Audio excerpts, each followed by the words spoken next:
बहुत स्वागत है आप सभी का। मैं हूं निखिल सिंह। हमारे इस विशेष कार्यक्रम में आगामी लोकसभा चुनाव पर आधारित हमारा विशेष कार्यक्रम आम चुनाव 2024 राजनीति। बहुत स्वागत है आप सभी का। और राजनीति यानी कि राज्यों की चुनावी राजनीति, यानी कि अलग अलग राज्यों में क्या है इस बार के आम चुनाव के समीकरण, क्या है चुनावी दलों की रणनीति।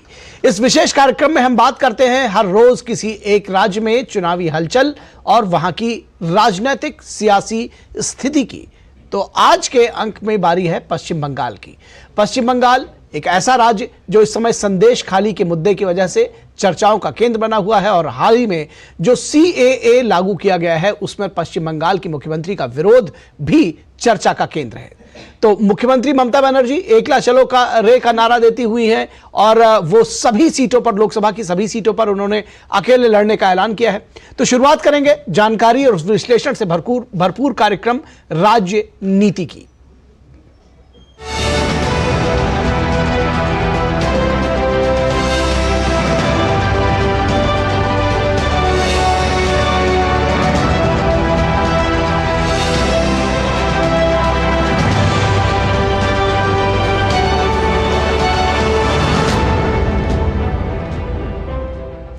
तो लोकसभा चुनाव में इस बार रविंद्रनाथ टैगोर की धरती यानी पश्चिम बंगाल से सियासत का रुख तय होने वाला है।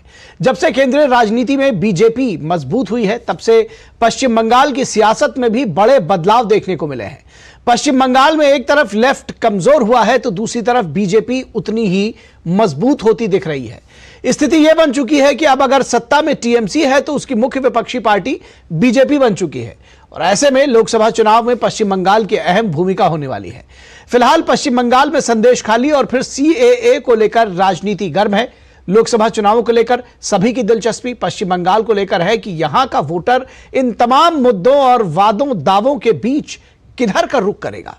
चर्चा शुरू करने से पहले एक नजर पश्चिम बंगाल के कुछ आंकड़ों पर डाल लेते हैं। अगर पश्चिम बंगाल के जनगणना की बात की जाए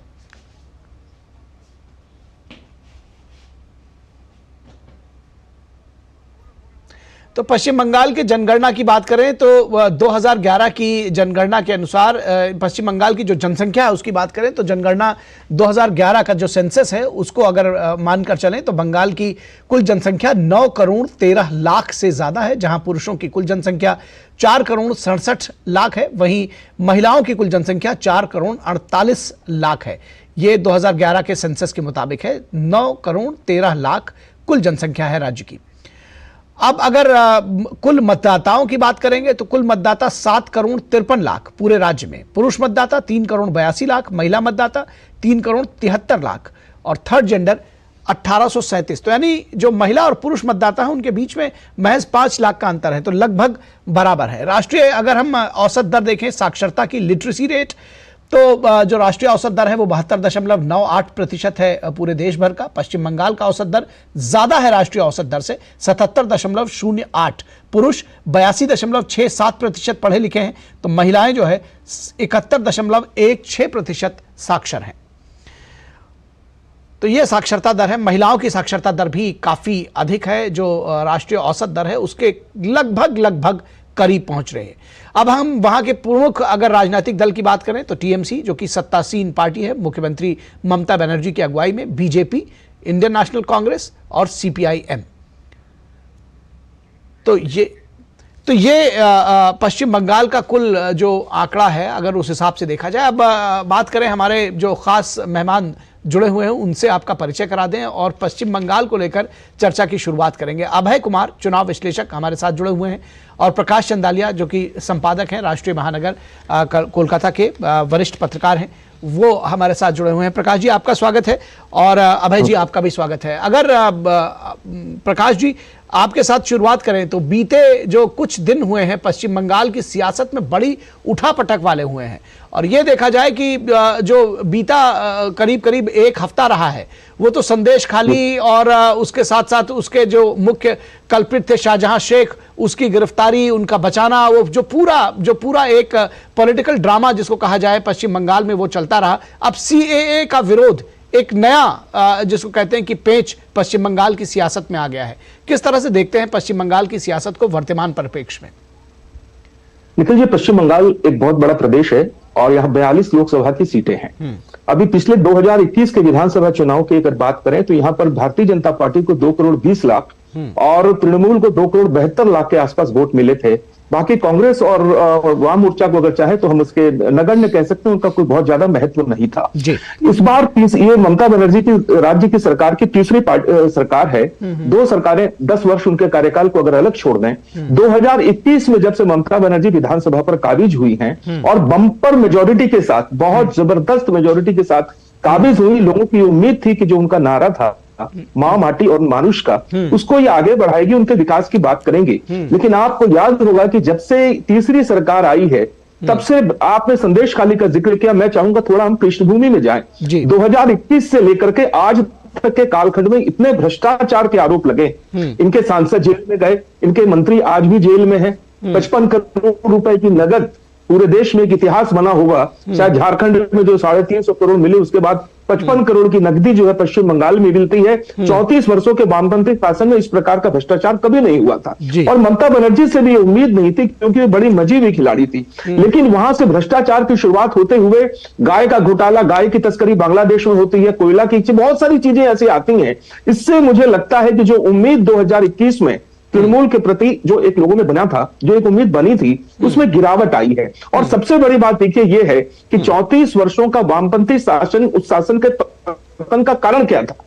जन भावनाओं के प्रति जनाक्रोश जो पैदा हो गया। नंदीग्राम और सिंगूर की आम जनता के खिलाफ जब सरकार गई, हिंसक कार्रवाई हुई, तो उसका पतन हो गया। और आज भी यही कारण है कि संदेश खाली में हजारों की संख्या में महिलाओं को बाहर आना पड़ता है, क्योंकि सत्तारूढ़ पार्टी का एक नेता, बल्कि एक गैंग यहाँ पूरे प्रदेश में अलग अलग जिलों में सिंडिकेट बने होते हैं। और वहां पर जिस प्रकार से शाहजहां ने, उत्तम सरदार ने, शिबू हाजरा ने, या इस प्रकार के जो दूसरे कई लोग हैं जो अलग अलग जिलों में बने हुए हैं, उनका जो आतंक रहा और 56 दिनों तक उनकी गिरफ्तारी नहीं होती है, ये सारी चीजें यहाँ की महिलाओं को बहुत ज्यादा पीड़ा देने वाली है। और महिलाएं खुल करके पहली बार इतनी विशाल संख्या में यहाँ पर आई हैं। और मुझे लगता है कि इस चुनाव में इसका सबसे प्रतिकूल असर जो है वो तृणमूल के मतदाताओं का पड़ेगा। और दूसरी बात कि कल केंद्र सरकार ने जो सीएए लागू किया, पूरे देश में कहीं से कोई आवाज नहीं उठी।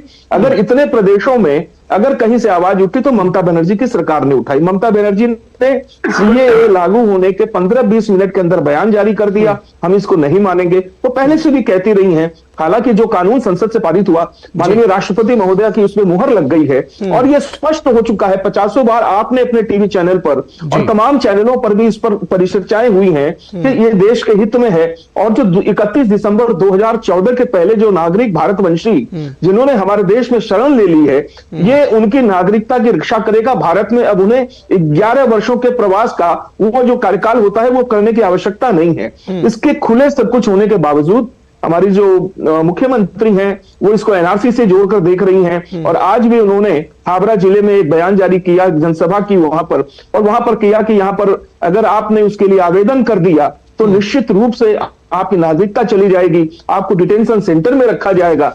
मुझे लगता है ये भ्रामक चीजें हैं। और यहाँ का पश्चिम बंगाल आपने भी आंकड़े दिखाए कि औसतन पुरुष और महिलाएं 75-80 से पार कर दे तो वो शिक्षित लोगों का आंकड़ा है। समझदार लोगों को इस प्रकार से बहुत ज्यादा दिनों तक भ्रमित नहीं किया जा सकता। इस लोकसभा चुनाव में जनता ये सब देख रही है और वो शायद इसकी कीमत इस तृणमूल सरकार को चुकानी पड़ सकती है। जी, निश्चित तौर पर ये जो आपने आंकड़े और जो विश्लेषण बताया है निश्चित तौर पर सही हो सकता है। अब अगर अभय जी आपसे समझने की कोशिश करें कि ये जो जितनी बातें अभी तक बताई, जिस तरह से प्रकाश जी ने, चाहे वो शिक्षक भर्ती घोटाला हो, चाहे वो नोटों के बंडल मिलना हो, महिलाओं के खिलाफ अत्याचार हो, संदेश खाली की बात हो, या फिर अब सीएए का विरोध हो, चुनाव पूर्व हिंसा, चुनाव के बाद की जो हिंसा रही हो, एक बड़ा रक्त रंजित इतिहास भी रहा है चुनावों को लेकर के भी पश्चिम बंगाल का। तो इन सबका क्या कोई एंटी इनकम्बेंसी फैक्टर आप पश्चिम बंगाल में देख रहे हैं? जो आम जन है, जो आम महिलाएं हैं, उनका क्या रिएक्शन देखते हैं? जी बिल्कुल, इसका असर तो पड़ेगा और असर अच्छा खासा पड़ेगा और असर हम लोग को चुनाव में बिल्कुल। देखिए, मैं अगर एक बात बताऊं कि वेस्ट बंगाल में उत्तर प्रदेश और महाराष्ट्र के बाद तीसरे नंबर की सबसे बड़ा राज्य है लोकसभा के सीटों के मामले में जी। और अगर हम मिलाएं कि 2014 से 2019 के बीच में अगर किसी राज्य के चरित्र में, राजनीतिक चरित्र में अगर सबसे ज्यादा परिवर्तन आया है तो वह राज्य या तो त्रिपुरा है या वेस्ट बंगाल है। कैसे? क्योंकि अब देखिए बीजेपी 2 सीटों की पार्टी से मुख्य विपक्षी 18 सीट तक चली गई। जैसे त्रिपुरा में 0 से 2 आ गई, दोनों की दोनों सीट बीजेपी ने जीता। 2014 में एक भी सीट नहीं जीता था, 19 में दोनों सीट जीत गई। उसी तरह से वेस्ट बंगाल में 2 से 18 गई, जब कोई छोटी अचीवमेंट नहीं थी। यह नरेंद्र मोदी के नाम पर बीजेपी की बहुत बड़ी अचीवमेंट। उसके बाद मैं बताऊं कि जहां तक, और ऐसा नहीं कि लोकसभा चुनाव में अगर कांग्रेस पार्टी हारी और कम्युनिस्ट पार्टी हारी, तो ऐसा नहीं कि विधानसभा चुनाव में उनका अच्छा परफॉर्मेंस रहा। विधानसभा चुनाव में कांग्रेस पार्टी के 44 विधायक थे पिछले विधानसभा में, और अभी वाले विधानसभा चुनाव में 0 सीट आया था। एक बाईपोल जीता था उन्होंने सागर दिघी का, वो भी विधायक उनको छोड़ करके एआईटीसी में चला गया। वर्तमान में भारत के 5 राज्य हैं जहां कांग्रेस पार्टी का एक एमएलए नहीं है। वर्तमान में भारत में 5 राज्य हैं जहां कांग्रेस पार्टी का एक भी एमएलए नहीं, उसमें वेस्ट बंगाल भी है, आंध्र प्रदेश है, दिल्ली है, नागालैंड है, सिक्किम है। इस तरह के 5 राज्य है। तो कांग्रेस और कम्युनिस्ट की स्थिति बहुत ज्यादा खराब है।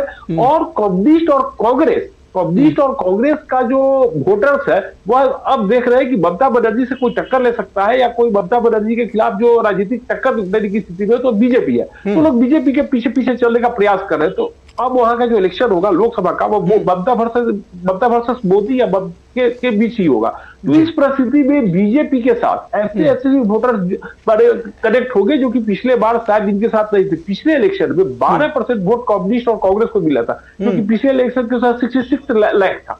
तो उसमें एक बहुत बड़ा जो चंक ऑफ वोटर्स आएगा वो बीजेपी के पीछे आएगा। क्यों? क्योंकि अब कांग्रेस और कम्युनिस्ट वहां बहुत पीछे चले गए हैं, और कम्युनिस्ट और कांग्रेस जब पीछे चले गए हैं, वहां ममता से कोई हेड एंड कोलिजन कर सकता है, कर रहा है, तो वह मोदी है या बीजेपी है, इसका फायदा बीजेपी को मिलेगा। जी प्रकाश जी, एक बात और आपसे समझना चाहेंगे। जिस तरह से भले ही गठबंधन टूटा है, लेकिन कांग्रेस और सीपीएम एक साथ हैं, एक बात तो ये समझना चाहेंगे कि ये जो गठबंधन है इनका, ये क्या कोई इफेक्ट डालेगा? दूसरी चीज ये भी आपसे समझना चाहेंगे कि यहाँ की जीत हार जो है वो कितना मायने रखेगी पूरे भारत के लिए और पूरी ओवरऑल सियासत के लिए, क्योंकि बंगाल की जनता इस बार, क्या आपको लगता है कि कोई डिसिसिव वोटिंग कर सकती है इस बार, जैसा कि विधानसभा चुनाव में किया था उसने?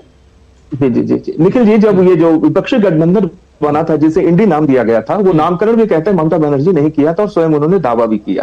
और इंडी गठबंधन को तोड़ने की शुरुआत भी ममता बनर्जी ने की थी। एक साथ बैठ के सबने चाय बिस्कुट खाया था, उसमें सीपीएम के लोग भी थे, सीताराम येचुरी और ममता बनर्जी की वो तस्वीर भी वायरल हुई, बीच में राहुल गांधी भी थे। तो वो गठबंधन तो टूट गया। अब पश्चिम बंगाल में जब से 34 वर्षों का वामपंथी शासन खत्म हुआ है, उसके बाद यहां इनका संगठन कमजोर हुआ है। इसमें कहने की इसमें इसको स्वीकार कर लेना चाहिए। विधानसभा में अगर 294 विधानसभा की सीटें हैं, उसमें एक भी वामपंथी सदस्य नहीं है। और जैसा अभी अभय जी ने बताया कि विधानसभा में भी इनका जो कभी जीत कराया उपचुनाव में, वो भी तृणमूल में शामिल हो गया, ये भी बात सही है। तो अगर ये गठबंधन एक साथ होता तो मान लीजिए इकट्ठे रूप में हो सकता है थोड़ा बहुत फर्क पड़ता। लेकिन अभी आपको याद होगा इसी 10 मार्च को ब्रिगेड परेड ग्राउंड में, जो कलकत्ते का सबसे बड़ा ग्राउंड है जहां विशाल संख्या में पब्लिक मीटिंग्स राजनीतिक पार्टियां करती हैं, तृणमूल की मीटिंग हुई थी। और उस मीटिंग में तृणमूल के सेनापति जिसे कहते हैं अभिषेक बनर्जी, उन्होंने भी एक ही नारा दिया कि दीदी बना मोदी। यानी इस बात को तो वे भी स्वीकार कर रहे हैं कि चुनाव सिर्फ मोदी और दीदी के बीच में हो रहा है। तो कांग्रेस ऐसे भी दरकिनार है। और कांग्रेस अब तृणमूल के साथ में सबसे बड़ा संकट ये है कि ये कांग्रेस के को स्वीकार नहीं करती। और कांग्रेस में अगर राहुल गांधी सोनिया गांधी से ये वार्तालाप भी कर ले, तो यहां पर पश्चिम बंगाल प्रदेश कांग्रेस के अध्यक्ष जो है अधीर रंजन चौधरी, उसको ये देखना पसंद नहीं करती, उसको किसी हालत में स्वीकार नहीं कर सकती। तो अब ऐसी स्थिति के अंदर में जो आम नागरिक, आम मतदाता, जो राज्य सरकार के भ्रष्टाचार और संदेश खाली का कांड, विशेष करके इस कांड में देखिए 56 दिनों तक ये चला है, मीडिया में सुर्खियों में रहा है, प्रत्येक दिन प्रत्येक चैनलों पर इसको लेकर चर्चाएं हुई हैं। संदेश खाली कोई साधारण घटना नहीं है, ये मानवाधिकार का उल्लंघन है। महिलाओं को जबरन पार्टी दफ्तर में बुला करके उनके साथ कुकर्म करने की एक नहीं लगातार अनेकानेक वारदातें हुई हैं। और उसके बाद अगर सत्तारूढ़ पार्टी के लोग, उस ममता बनर्जी एक बार भी संदेश खाली नहीं जाती हैं, अभिषेक बनर्जी एक बार भी नहीं जाते हैं, बल्कि परोक्ष रूप से अपने ही पार्टी के उन नेताओं का बचाव करते हैं। वीरभूम के अंदर में अनुव्रत मंडल इनके पार्टी के सुप्रीमो माने जाते थे, वीरभूम जिला के अंदर में, वो आज जेल में, तिहाड़ जेल में है। पार्थ चैटर्जी जो उनके बड़े मंत्री थे वो सब वहां पर है। तो अगर तृणमूल के पूरे अगर देखा जाए स्वरूप को, तो ये भ्रष्टाचार के इर्द गिर्द है और पार्टी नेतृत्व जो है इसका बचाव कर रहा है। आम जनमानस पर इसका प्रतिकूल असर पड़ता दिख रहा है। जी जी जी जी, दरअसल ये सवाल मेरा अभय कुमार जी से भी था, इसी तरह का सवाल कि जो ममता बनर्जी का एकला चलो रे का जो उन्होंने एक नीति है, एक राह अपनाई है, उसका क्या कुछ इफेक्ट आप देख रहे हैं, किस तरह से उसका चुनाव में असर होगा ये भी जानना चाहेंगे। और जो जिस तरह से अब दो दल खाली बाकी बचे हैं बीजेपी के विरोध में और टीएमसी के विरोध में, क्योंकि अब कहीं ना कहीं देखा जाए तो तीन लोग अलग अलग तरह से लड़ रहे हैं, तो किस तरह से इसको पूरा देखते हैं। और क्या जो 2021 में जिस तरह से डिसिसिव वोटिंग विधानसभा की वोट में की थी, के चुनाव में की थी पश्चिम बंगाल की जनता ने, क्या लोकसभा चुनाव में भी उसी तरह की डिसिसिव वोटिंग हो सकती है अभय जी? जी देखिए, ऐसा है कि अभी आपने कहा कि अभी जो हुआ है अभी क्या असर पड़ेगा पर इसका, तो देखिए ममता बनर्जी ने जैसे पल्ला ईडी गठबंधन से ढाना या उनको जैसे बेइज्जत किया, एकाएक अपने एक तरफा उन्होंने 42 उम्मीदवारों की घोषणा कर दी, कभी भी उनको इज्जत नहीं दिया, कभी भी बात किया तो अच्छे इज्जत पूर्वक बात नहीं किया, उसका असर ये पड़ेगा कि कांग्रेस और कम्युनिस्ट के वोटर टैक्टिकल वोट करेंगे। टैक्टिकल कैसे वोट करेंगे? जहां उनको लगेगा कि हमारी जीत हो सकती है तो वहां वो अपने कैंडिडेट को जिताने का प्रयास करेंगे, और जहां देखेंगे कि जहां पर फाइट में नहीं वो वहां पर वो ममता के विरोध में वोट करेंगे, और इसका फायदा मिलेगा बीजेपी को।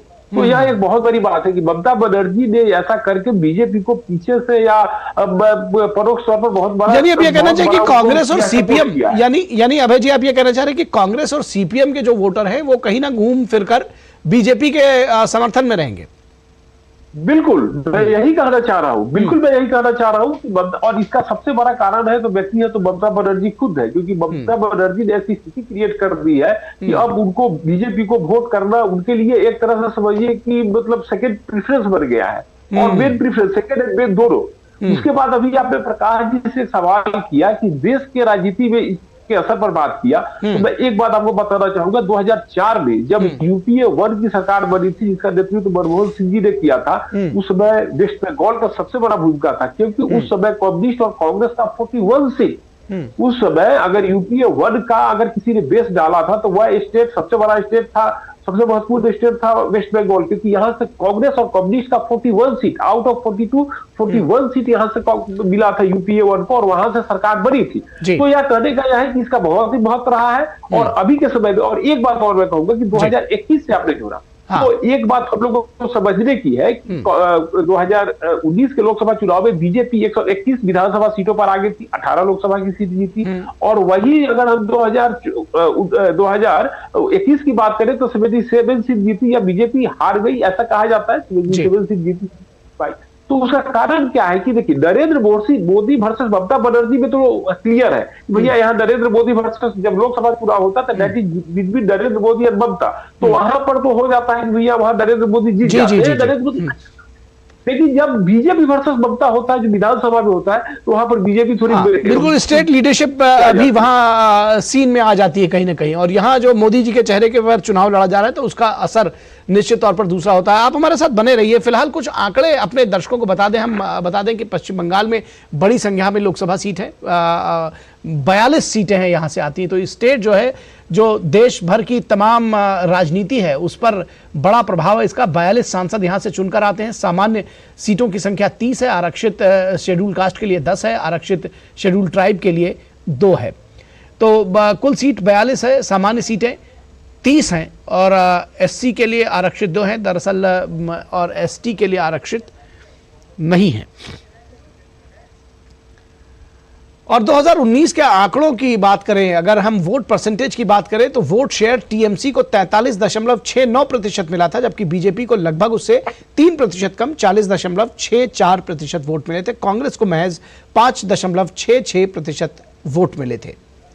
तो यह था 2019 के लोकसभा चुनाव में वोट शेयर। अब वहां के अगर हम क्षेत्रवार चुनावी नतीजों की बात करें तो जो डेल्टा क्षेत्र था उसमें टीएमसी को 5, बीजेपी को 1, पहाड़ी क्षेत्र में टीएमसी को 2, बीजेपी को 6।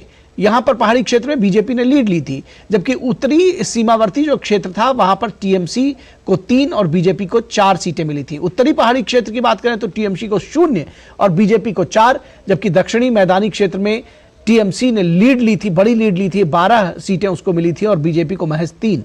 तो जो गढ़ है वो भी समझने की जरूरत है। डेल्टा क्षेत्र टीएमसी का गढ़ रहा, और उसके साथ ही साथ जो पहाड़ी क्षेत्र है वहां पर बीजेपी ने बेहतर परफॉर्मेंस किया, उत्तर सीमावर्ती क्षेत्र है वहां भी 4-3 का परफॉर्मेंस रहा, वहां पर कांग्रेस को भी 1-2 सीटें मिली है उत्तर सीमावर्ती क्षेत्र में।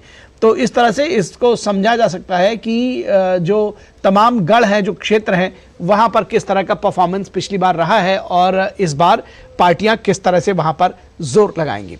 और अगर हम विधानसभा सीटों की बात करें तो विधानसभा में कुल सीटों की संख्या 294 है, सामान्य सीटें 210, आरक्षित शेड्यूल कास्ट के लिए 68, शेड्यूल ट्राइब्स के लिए आरक्षित 16। और विधानसभा चुनाव के नतीजों की बात करें तो टीएमसी ने थंपिंग मेजॉरिटी से 215 सीटों पर विजय पाई थी ममता बनर्जी की अगुवाई में, बीजेपी 77, कांग्रेस 0, सीपीआईएम 0 और अदर्स 2। तो जिसका जिक्र अभी अभय जी कर रहे थे कि ये राज्य ऐसे हैं जहां पर कांग्रेस और सीपीएम 0 रही है। पश्चिम बंगाल में वोट शेयर की बात करें विधानसभा चुनाव के 2021 में तो टीएमसी को 48.59% और बीजेपी को 38.51%, कांग्रेस का लोकसभा चुनाव से घट गया 3.01 और सीपीएम को 4.81।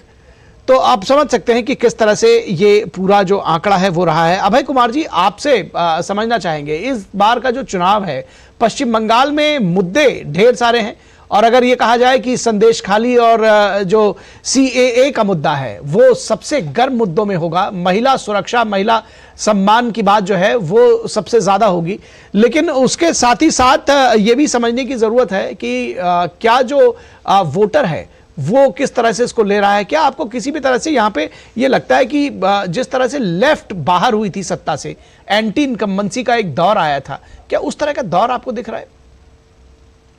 जी बिल्कुल, उस तरह का दौर तो थोड़ा ज्यादा जल्दीबाजी होगी कि उस तरह का दौर है वैसा दौर, लेकिन फिर भी बहुत बड़ा असर करेगा और संदेश खाली का असर सिर्फ वेस्ट बंगाल तक सीमित नहीं रहेगा। मैं ये भी कहना चाह रहा हूँ कि संदेश खाली केवल वेस्ट बंगाल की का जगह है, लेकिन संदेश खाली की घटना केवल संदेश वेस्ट बंगाल तक असर करेगी ऐसा नहीं है। संदेश खाली का असर दूर दूर तक जाएगा और पूरे भारत में जाएगा और ऐसी बात नहीं। और सीएए का भी वही महत्वपूर्ण असर है। सीएए का मैं एक महत्वपूर्ण ये देख रहा हूँ कि बीजेपी के जो वोट जो थोड़ा बिखरे हुए थे, कुछ इनके वोटर जो मतलब अपने कुछ अलग कंसिडरेशन के आधार पर टीएमसी को या कम्युनिस्ट को या कांग्रेस को वोट करते थे, वो इस बार बल्क में या बड़ी संख्या में बीजेपी की तरफ आएंगे। तो बीजेपी ने एक ऐसे समय में एक डिसीजन लिया है कि बीजेपी को इसका पॉलिटिकल बेनिफिट भी मिलेगा और संदेश खाली भी बहुत बड़ा असर करेगा।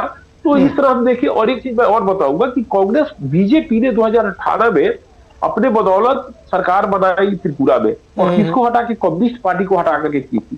तो बीजेपी में कॉन्फिडेंस की कमी थी कि भैया हम कम्युनिस्ट से चुनाव फाइट ही नहीं कर सकते, चुनाव को कम्युनिस्ट से फाइट करना मेरे मुद्दे की बात, बाहर की बात है। लेकिन जब 2018 में उसने त्रिपुरा में कम्युनिस्ट को बुरी तरह हराया तो उसके बाद से यहाँ के भी जो काडर्स थे वेस्ट बंगाल के, उनको भी कॉन्फिडेंस आया। तो कम से कम उन्होंने आज ऑपोजिशन का जो स्पेस है उसको ऑक्यूपाई किया है और आगे का देखना पड़ेगा कि राजनीति कैसे इवॉल्व कर। ठीक है, ठीक है, ठीक है। फिलहाल अपने दर्शकों को हम बता दें कि कुछ आंकड़े, दरअसल लोकसभा चुनाव 2019 में किस तरह से परफॉर्मेंस रहा पार्टियों का वो भी बता दें। हालांकि इसको हम डिस्कस कर चुके हैं। टीएमसी 22 सीट मिली थी उसको और बीजेपी को 18 सीटें मिली थी, कांग्रेस 2। तो यानी कि बीजेपी 2 से 18 सीटों तक पहुंची थी और टीएमसी 22 पर सिमट कर आई थी। कांग्रेस को 2 सीटें जरूर मिली थी। तो इस बार गठबंधन बदल गया है, हवा बदल गई है, रुख बदल गया है। चलते चलते प्रकाश चंदालिया जी, बहुत ही सीमित शब्दों में चाहेंगे कि बहुत ही कम शब्दों में आप बताएं कि इस बार जनता कैसे देख रही है इन सारी परिस्थितियों को और कैसे आकलन करेंगे आप इन चुनावों का? देखिए, मुझे लगता है कि ममता बनर्जी का जो आधार है वो सिर्फ अल्पसंख्यक वोट पे ज्यादा है। पिछले विधानसभा चुनाव में ये दिक्कत करके आया था। ये अल्पसंख्यक वोट जो है बंगाल के तुष्टीकरण की राजनीति में अगर कांग्रेस, लालू प्रसाद की पार्टी या अखिलेश यादव की पार्टी अगर जिस प्रकार चलती है उसी प्रकार ममता बनर्जी इसमें लीड ले सकती है। मैं कह सकता हूं वामपंथियों का जो वोट बैंक था उसको तुष्टीकरण के चलते ममता बनर्जी ने लगभग 30% अल्पसंख्यक मतदाताओं को अपनी ओर किया है। और मैं उनका एक बयान आपको याद दिलाना चाहता हूं निखिल जी, जब उन्होंने कहा था कि दूध देने वाली गाय की लात भी खानी पड़ती है। अब ये उन्होंने ये बिल्कुल अल्पसंख्यक समुदाय के समर्थन में कहा था और सीएए का विरोध भी इसीलिए कर रही हैं। लेकिन मुझे लगता है कि बंगाल का शिक्षित मतदाता आज इतने वर्षों में जो भ्रष्टाचार फैला है इससे कम से कम कहीं ना कहीं नाराज है। एक शिक्षित लोग हैं, स्वामी विवेकानंद जी, सुभाष चंद्र बोस और रविन्द्रनाथ ठाकुर का हम बार बार नाम लेते हैं, लेकिन उसी धरती पर अगर 50-50 करोड़ की नकदी पाई जाती हो और आज संदेश खाली जैसी जगह पर, और पश्चिम बंगाल, निखिल जी आखिरी सेंटेंस मुझे कहने दें, पूरे देश में सबसे अधिक महिलाओं के सम्मान करने वाले राज्यों में बंगाल नंबर 1 माना जाता है, और वहां पर आज संदेश खाली के अंदर में महिलाओं के साथ जो तकलीफें उठी हैं उसकी कीमत कहीं ना कहीं सरकार को न चुकानी पड़ जाए, ये चुनाव का बिल्कुल। तो ये चुनाव तय करेंगे कि उसकी कीमत क्या इस ममता बनर्जी सरकार को चुकानी पड़ेगी क्या नहीं। लेकिन एक बात और भी है कि इतने बड़े राज्य से जहां पर लेफ्ट ने इतने लंबे समय तक शासन किया था, आज चुनावी विमर्श में उसका नाम, उसके मुद्दे गायब है। फिलहाल अभय जी आपका और प्रकाश जी आपका, दोनों का बहुत शुक्रिया हमारे साथ जुड़ने के लिए।